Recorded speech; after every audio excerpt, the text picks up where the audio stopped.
Alcatraz পৃথিবীর সবচেয়ে ভয়ঙ্কর ও রহস্যময় কারাগার থেকে পালানোর গল্প। সান ফ্রান্সিসকো উপসাগরের মাঝখানে এক ছোট্ট দ্বীপ, চারপাশে ধূসর পাথর আর নিস্তব্ধতা। সবুজ প্রকৃতি নয়, বরং এই দ্বীপের পরিবেশে যেন লুকিয়ে আছে এক চাপা আতঙ্ক। এই দ্বীপটির নাম আলকাট্রাজ।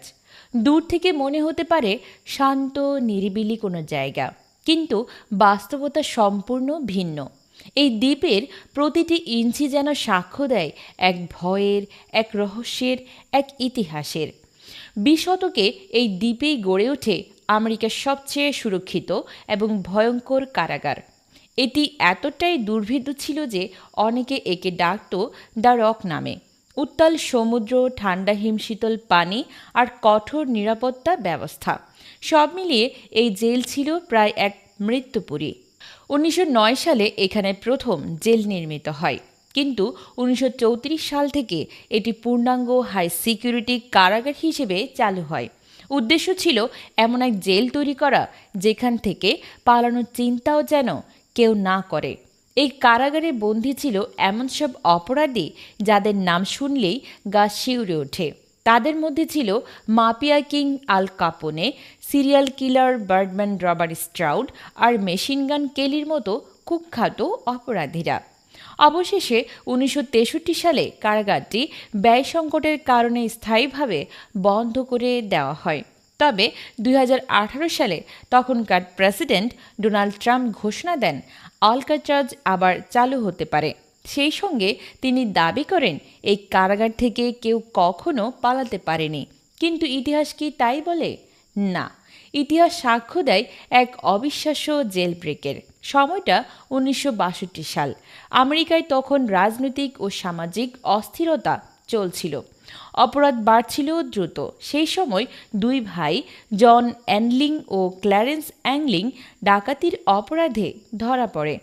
বারবার জেল পালানোর কারণে তাদের আলকাট্রাজে পাঠানো হয়। সেখানে গিয়ে তাদের পরিচয় হয় ফ্র্যাঙ্কলি মরিস নামের আরেক বন্দীর সঙ্গে। তিনি এই কারাগার থেকে পালানোর এক অবিশ্বাস্য পরিকল্পনা তৈরি করেন। এতে যুক্ত হয় অ্যাংলিং ব্রাদার্স এবং আরেক বন্দী অ্যালেন ওয়েস্ট।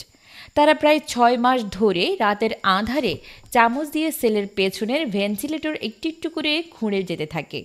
তারা তৈরি করে নকল মাথা, যা বানানো হয়েছিল টয়লেট টিস্যু, পেপার আর আসল মানুষের চুল দিয়ে, যেন পাহারাদাররা বুঝতেই না পারে তারা পালিয়ে গেছে।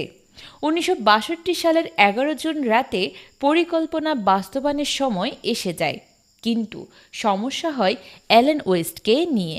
তার শরীর বেন্ট দিয়ে বের হওয়ার মতো সরু ছিল না। অনেক চেষ্টা করেও সে বের হতে না পারায় পরিকল্পনা থেকে পিছিয়ে পড়ে। অন্যদিকে ফ্র্যাঙ্ক আর দুই ভাই বেরিয়ে পড়ে। কারাগারের ছাদ, তারপর 5 বেয়ে নিচে নেমে এসে পৌঁছে যায় সমুদ্র তীরে। তারা 50টির বেশি রেইনকোট জোড়া লাগিয়ে বানায় এক ভেলা, আর সেই ভেলাতেই শুরু হয় উত্তাল সমুদ্র পাড়ি দেওয়ার এক অসম্ভব অভিযান। পরদিন সকালে গার্ডরা রুটিন চেক করতে এসে দেখে 3টি সেলে বন্দীরা ঘুমাচ্ছে। কিন্তু পরে ফাঁস হয় আসল রহস্য। ততক্ষণে তারা অনেক দূর চলে গেছে। FBI 17 বছর ধরে এই ঘটনার তদন্ত চালায়। শেষ পর্যন্ত 1979 সালে ঘোষণা দেয় তারা সম্ভবত সমুদ্রে ডুবে মারা গেছে।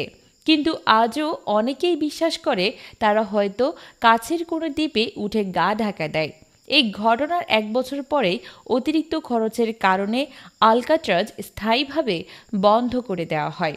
তবুও এই দ্বীপ আজও দাঁড়িয়ে আছে এক রহস্যময় ইতিহাসের নীরব সাক্ষী হয়ে। প্রতি বছর হাজার হাজার মানুষ এই দ্বীপে যান, হয়তো একবার নিজের চোখে সেই ইতিহাসকে ছুঁয়ে দেখার আশায়। কারণ বাস্তবতা অনেক সময় কল্পনার চেয়েও বেশি রোমাঞ্চকর এবং রহস্যে ভরা হতে পারে।